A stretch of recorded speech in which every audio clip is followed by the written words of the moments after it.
Bond हम ज़्यादातर उन्हें बोलते हैं जो गवर्नमेंट ऑफ इंडिया इशू करती है, जिस पे ज़ीरो रिस्क होता है। ज़ीरो ज़ीरो मतलब कि जब कंट्री ही या जब गवर्नमेंट ही आपकी वो हो जाएगी, क्या बोलते हैं, बैंकक्रप्ट, जब जाके हम उसको बॉन्ड बोलते हैं, क्योंकि जिस पे ज़ीरो रिस्क है, उस पर गवर्नमेंट का सपोर्ट है। तो इसीलिए हमेशा जो बॉन्ड है वो हम गवर्नमेंट्स को बोलते हैं, जो भी गवर्नमेंट इशू कर रही है।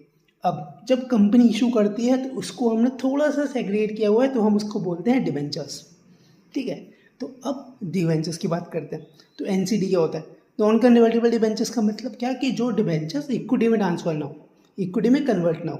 तो डिबेंचर्स भी एक तरीके से लोन है जिसमें एक फिक्स परसेंट आपको रिटर्न मिलता है कि आपको इतने परसेंट रिटर्न मिलेगा।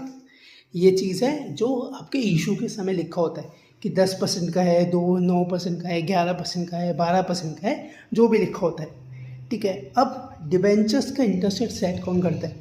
डिबेंचर्स का रेट सेट करता है उनकी रेटिंग्स, कंपनीज की रेटिंग्स, कि वो कंपनी की कितनी अच्छी रेटिंग चल रही है। फॉर एग्जांपल, अगर रिलायंस है, रिलायंस अगर कोई अपना फंड इशू करेगा, डिबेंचर्स इशू करेगा, मैं हूँ, आप हो, जय हो, जो भी है जिस पे पैसा है, वो डायरेक्टली कूदेगा कि भैया चलो चलते हैं, रिलायंस का ये तो कंपनी डिफॉल्ट करेगी नहीं और हमें अच्छा खासा है। तो जो रिटर्न है, जो उसकी रेटिंग्स है वो ज़्यादा है, और जो उसका परसेंटेज ऑफ रिटर्न आएगा वो थोड़ा कम देगी वो कंपनी, क्योंकि उसे पता है, क्योंकि एक तरीके से खर्चा ही तो हुआ, खर्चा ही तो हुआ कि अगर मैं 9% दे रहा हूँ तो 9% तो मेरे को फिक्स देना ही देना है ना। और अब जब डिबेंचर्स भी होते हैं, डिबेंचर्स भी एक तरीके से लैंडर्स होते हैं। ठीक है, मतलब अगर आपने अकाउंट्स पढ़ी होगी तो हम क्या करते हैं, सबसे पहले अगर बैंकक्रप्ट करती है कोई भी कंपनी, तो बैंकक्रप्ट में सबसे पहले क्रेडिटर्स को जाता है पैसा, जिन्होंने उनसे पैसा, जिनका पैसा उन पे उधार है, सप्लायर्स हैं, उनको पैसा जाता है। उसके बाद और लोगों को जाता है पैसा। ठीक है, तो वो इस तरीके से होता है। तो इसका तो फिक्स रिटर्न देना ही देना पड़ता है।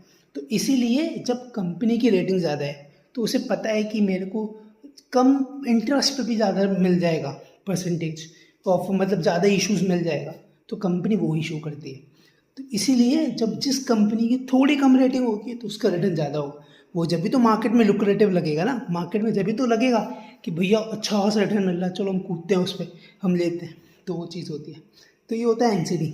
ठीक है, एक मैंने बताया, एक नई वीडियो मैंने बनाई है अभी कि एनसीडी कौन सा नया का एनसीडी लॉन्च हुआ है, अभी रिसेंटली लॉन्च हुआ है एक एनसीडी, उसकी वीडियो जरूर देखिएगा, वो मैं इसमें डाल दूंगा।